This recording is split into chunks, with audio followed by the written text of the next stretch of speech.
उम्मीद करता हूँ कि आप सब बहुत अच्छे हैं। मेरा नाम है अभिषेक जायसवाल। स्वागत है आप लोगों का स्टडी गुरु पर।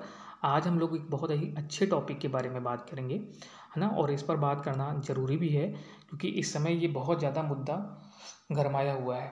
तो चलिए बात करते हैं इस पर कि क्या हम लोग प्रधानमंत्री और मुख्यमंत्री पर जो टिप्पणियाँ करते हैं या जो भी उनकी नीतियों के खिलाफ बोलते हैं, तो क्या वो बोलना राजद्रोह के कानून में आता है? तो इस पर बात करेंगे, है ना? बात करने से पहले आप लोग चाहिए मेरे चैनल को लाइक कर लीजिए, सब्सक्राइब कर दीजिए और बेल आइकन को दबा लीजिए, जिससे मेरी हर वीडियो की नोटिफिकेशन आपके पास सबसे पहले पहुंचे। और जाइए मुझे इंस्टा पे फॉलो कर लीजिए, टेलीग्राम पर स्टडी गुरु नाम का मेरा चैनल है, उससे जुड़ जाइए, जिससे मेरी हर वीडियो आप तक पहुँचती रहे और अच्छी अच्छी चीज़ें आप तक पहुँचती रहे। चलिए बात करते हैं कि आईपीसी की धारा 124A जो भारतीय दंड संहिता या इंडियन पिनल कोड की धारा 124A है, यानी आईपीसी को इंडियन पिनल कोड कहते हैं, जिसको हिंदी में भारतीय दंड संहिता कहते हैं। इसमें इस 124A के अंदर राजद्रोह की सज़ा का उल्लेख है। तो अब आप लोग पूछेंगे कि ये आईपीसी आया कहाँ से? तो आईपीसी आप लोग पहले इसकी थोड़ी सी हिस्ट्री जान लीजिए। देखो, जब हमारे यहाँ अंग्रेज़ों का शासन था, ब्रिटिश का शासन था, ब्रिटेन का शासन था हमारे यहाँ ऊपर अंग्रेज़ों का, तब जब 1857 की क्रांति हुई थी, उस समय हम लोगों ने जब 1857 की क्रांति की थी तो अंग्रेज़ उससे डर गए थे। बहुत ही ज़्यादा इन लोगों को डर भर गया था कि इन लोगों ने विद्रोह करना चालू कर दिया है, अब इनको सज़ा कैसी दी जाए? अगर इस तरह हम लोगों ने इन पर कोई सज़ा नहीं दिया तो ये फिर से अभी हम लोगों को तुरंत यहाँ से भागना पड़ जाएगा और इसी तरह फिर ये विद्रोह करते रहेंगे। तो उस समय जब 1857 की क्रांति हुई थी तो उस समय लॉर्ड मैकाले यहाँ पर था। तो उसने तो सबसे पहले शिक्षा की पद्धति को यहाँ पर अपना मैग्ना कार्टा पेश किया था 1835 में। उसके बाद जब 1857 की क्रांति हो गई तो उसने यहाँ की दंड संहिता यानी भारतीय दंड संहिता इंडियन पिनल कोड उसी के द्वारा तैयार किया गया है 1860 में। और जिसको जेम्स स्मिथ थे, शायद, हाँ यही नाम है, जेम्स स्मिथ थे, उन्होंने ही इसको प्रस्तावना दी थी कि आप इसको तैयार करिए। तो उन्होंने भारतीयों पर मतलब दंड का प्रावधान करने के लिए इस इंडियन पिनल कोड को भारतीय दंड संहिता की स्थापना की थी। किसके द्वारा? लॉर्ड मैकाले के द्वारा। अब आप लोग पूछेंगे कि सर सीआरपीसी क्या है? तो देखो, सीआरपीसी क्रिमिनल प्रोसीजर कोड है, यानी क्रिमिनल पिनल कोड है। जैसे हम आईपीसी में सारे दंड के प्रावधान है कि कोई चोरी करता है, कोई मर्डर करता है, कोई डकैती करता है, तो इन पर क्या सज़ा होनी चाहिए। उसी तरह सीआरपीसी के अंदर इन सज़ाओं का प्रावधान है कि इन सज़ाओं को किस प्रकार देना चाहिए। यानी पहले अगर कोई इंसान चोरी करता है या मर्डर करता है तो उसको पहले हम लोग कोर्ट में ले जाएंगे। किस कोर्ट में ले जाएंगे? सिविल में ले जाएंगे, हाई में ले जाएंगे, सुप्रीम कोर्ट में ले जाएंगे। कहाँ पे ले जाएंगे? कौन जज उस पर सज़ा सुनाएगा? क्या क्या बातें होंगी? महिलाओं को गिरफ्तार करना है तो महिलाओं को किस समय पर गिरफ्तार करना है? उनको गिरफ्तार करने के लिए कौन सी महिला कांस्टेबल आएंगी या कौन से पुलिसकर्मी आएंगे? किसी को गिरफ्तार करके किसी जेल में बंद करना है तो किस जेल में भेजना है? इन सब की जो बातें हैं, यानी प्रोसीजर है जो ये सब सीआरपीसी के अंदर बताया गया है। और इंडियन पिनल कोड के अंदर सारे कानून मतलब आपके जो हम लोग जैसे कोई अपराध करते हैं उन अपराधों पर है। देखो, हमारा देश जो सबसे पहले चलता है संविधान के हिसाब से चलता है। संविधान और इंडियन पिनल कोड, देखो डिफरेंस है। संविधान के अंदर व्यवस्थाएं दी गई हैं कि किस प्रकार हमारे देश की व्यवस्था होनी चाहिए। देश में प्रधानमंत्री होना चाहिए, राष्ट्रपति होना चाहिए, राज्यपाल होना चाहिए, संसद होनी चाहिए, विधानसभाएं होनी चाहिए, विधान परिषद होनी चाहिए, मंत्रिपरिषद होने चाहिए, है ना? और कैसे नागरिक होने चाहिए, नागरिकों का मौलिक कर्तव्य क्या होने चाहिए, मूल कर्तव्य क्या होने चाहिए, इन सभी की व्यवस्था हमारे संविधान में दी गई है, जिससे हमारा देश चलता है और हाँ, हम लोग उन्हीं का अनुपालन करते हैं। उसी के साथ साथ आईपीसी यानी इंडियन पिनल कोड में धाराएं दी गई हैं कि इन धाराओं के द्वारा अगर किसी ने कानून का उल्लंघन किया, यानी संविधान में जो बातें वर्णित हैं उनका उल्लंघन किया या उनके विपरीत कोई गया, तो उसको सज़ा किस प्रकार देनी है उसकी बात आईपीसी में की गई है। तो अब यहाँ पे अब आईपीसी की धारा होती क्या है, हम इसके बारे में, ये 124 से जो इतना विवादित है आईपीसी की धारा, इसके बारे में समझ लेते हैं कि हाँ ये क्यों इतना ज़्यादा गरमाया है और इतना ज़्यादा विवादित क्यों है। तो यहाँ पर समझने वाली बात है कि भारतीय दंड संहिता की धारा 124A यानी किस पर राजद्रोह का मुकदमा हो सकता है। यहाँ पर देखो भाई, इसको ध्यान से समझना मैं जो आपको बताने जा रहा हूँ, क्योंकि यहाँ पर सब बातों का ही खेल है। देखो, इसमें लिखा हुआ है बोले या लिखे गए शब्दों, यानी सबसे 4 बातें सबसे ज़्यादा पहले उल्लेखित है इसमें कि अगर कोई बोले गए शब्द, या लिखे गए शब्द, तीसरा है संकेत या कार्टून द्वारा, चौथा है पोस्टर या किसी और तरह से प्रस्तुति से। अगर दोस्त साबित हो गया कि हमने सरकार पर टिप्पणियाँ की हैं या किसी प्रकार की देश भावना को आहत किया है या किसी को भड़काने की कोशिश की है जिससे दंगे फसाद हो रहे हैं, तो इन 4 बातों के जरिए ही हम पर राजद्रोह का मुकदमा या आप पर राजद्रोह का मुकदमा दायर होता है।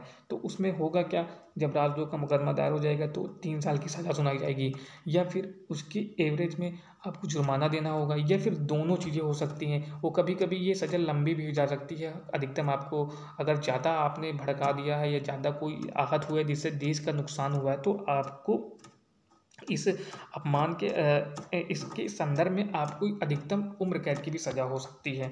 तो ये 124A की धारा ये बखान करती है कि आप पर राजद्रोह का मुकदमा दायर होगा। अब हम लोग जानते हैं कि ये इतना विवादित मुद्दा क्यों बना हुआ है। देखो, ये विवादित मुद्दा इसलिए बना हुआ है कि देखो, सबसे पहले इसका थोड़ा सा हिस्ट्री मैं और बता देता हूँ कि जो धारा मैंने आपको पता ना, ये लॉर्ड मैकाले के द्वारा इंडियन पिनल कोड बनाया गया था। कुछ धाराएं जो है विवादित हैं। इस धारा को ब्रिटेन, जिसने हम पर शासन किया, जिसने हम पर ये धारा लगाई, जिसने ये हम पर धाराएं बनाई, उसने अपने यहाँ सबसे पहले 2009 में इस धारा को खत्म कर दिया। उसने 2009 में ख़त्म कर दिया। अब सुप्रीम कोर्ट का कहना है कि जब ब्रिटेन में ख़त्म हो गया है तो ये इंडिया में क्यों ख़त्म नहीं होना चाहिए, क्योंकि इसका कोई महत्व तो नहीं है। क्योंकि इसमें सरकार उन लोगों को गिरफ्तार करती है जैसे बहुत ज़्यादा लेखक हो गए, शिक्षक हो गए, वर्ग हो गए, या जो बुद्धिजीवी हैं, जो सरकार की नीतियों को जानता है और उनका विरोध करता है और उनके बारे में लिखता है, पढ़ता है या कुछ भी ऐसा करता है, तो आजकल सरकार उनको उठा के सीधे जेल के अंदर डाल रही है, बंद कर दे रही है कि आप राजद्रोह के कानून में गिरफ्तार किए जा रहे हैं, आपने ऐसा ऐसा बोला है। यानी हम अपनी तरफ से कोई भी सरकार की नीतियों का विरोध नहीं कर सकते। यानी इस कानून के तहत ये हो सकता, कहा जा रहा है सरकार की तरफ से कि आप हमारे जो हमने नीतियाँ बनाई वो आप मानिए। तो अब भाई, हम लोकतांत्रिक देश के लोग हैं और हमारे अगर संविधान में देखो तो उसमें सबसे पहले इस प्रस्तावना में ही लिखा है कि लोगों के द्वारा ही सही संविधान है। तो संविधान में जब जो बातें लिखी हुई हैं, वो तो हमारा मानना है, हम लोगों का कहना है, सुप्रीम कोर्ट का ये कहना है कि लोगों के द्वारा ही सब कुछ है, देश है, भारतवर्ष है, तो सारी कानून की व्यवस्थाएं हैं। तो वो अगर कोई सरकार की नीतियों का विरोध करता है या सरकार के खिलाफ बोलता है तो ये राजद्रोह के अंदर नहीं आना चाहिए। क्योंकि भाई, अगर इंसान बोलेगा नहीं तो फिर वो तानाशाही का राज हो जाएगा ना। क्योंकि हमको ये हमारे मौलिक कर्तव्यों में प्रावधान दिए गए हैं, आर्टिकल के जरिए हमको ये अधिकार दिए गए हैं कि हम बोल सकते हैं, हमें अभिव्यक्ति की आज़ादी है। तो अब वो सरकार सीधे सबको जेल में डाले दे रही है। देखो, इससे पहले के आंकड़े अगर आप देखें तो 2015 तक के आंकड़े, 2014 तक के मनमोहन सिंह के समय में लगभग 4,000 केसेज में लोगों को राजद्रोह पर मुकदमा चलाया गया था, जिनको जेल के अंदर सरकार ने डलवाया था। लेकिन ये प्राइम मिनिस्टर मोदी जी के सरकार में, गवर्नमेंट में, ये बहुत ज़्यादा बढ़ गया है। ये लगभग 10,000 के केसेज या 8,000 के केसेज हो गए हैं, जिनमें रोज़ जेल के अंदर राजद्रोह का मुकदमा चलाया जा रहा है और लोगों को जेल में डाला जा रहा है। तो इनकी एक्यूरेसी रेट देखें तो 80% है और उनकी एक्यूरेसी रेट 60 या 70% थी। तो ये इतना ज़्यादा है। तो इस पर सुप्रीम कोर्ट बहुत बड़ी बहस करने जा रहा है 27 तारीख को। इस पर जो भी होगा मैं और भी आगे आपको बताऊँगा। तो ये 124(1) की धारा को इसलिए समाप्त करना चाहता। अब इसी तरह भारत सरकार का एक IT अधिनियम और था जिसकी धारा थी 66A।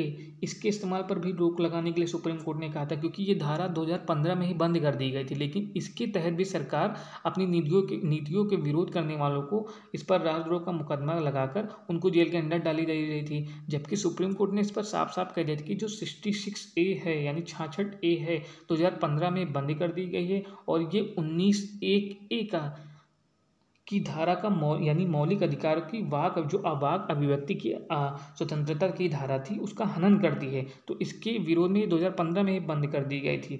तो अब ये भी उसी के अंतर्गत आती है। तो अब देखो, 124 इतनी विवादित क्यों है कि देखो, हम जैसे हैं कि हमने कहा कि सरकार तो अच्छी है ना, सरकार अच्छी है, लेकिन जो उसकी नई एजुकेशन पॉलिसी 2020 आई है वो ख़राब है, तो हम पर राजद्रोह का मुकदमा नहीं दर्ज होगा। हमने फिर कहा, बात को समझना, हमने फिर कहा कि सरकार तो अच्छी है, लेकिन सरकार की नई एजुकेशन पॉलिसी 2020 ये ख़राब है, यानी हमने सरकार शब्द जोड़ दिया और सरकार को कह दिया, तो ये हम पर राजद्रोह का मुकदमा लगा दिया जाता है कि आपने ऐसी भाषा का उपयोग किया है। तो ये जिसके अंतर्गत गवर्नमेंट ने जितने 10,000 से 8,000 लोगों को पकड़ा है, उसमें अभी तक केवल 2 लोगों पर ही ये बात साबित हो सकी है कि केवल इन्हीं पर राजद्रोह का मुकदमा है, और 80% 90% लोग बाइज्जत बरी कर दिए गए। उन पर किसी प्रकार का सुप्रीम ने मतलब साबित ही नहीं हुआ है कि ये इन्होंने ऐसी बात बोली है, ये भड़काया है लोगों को, ये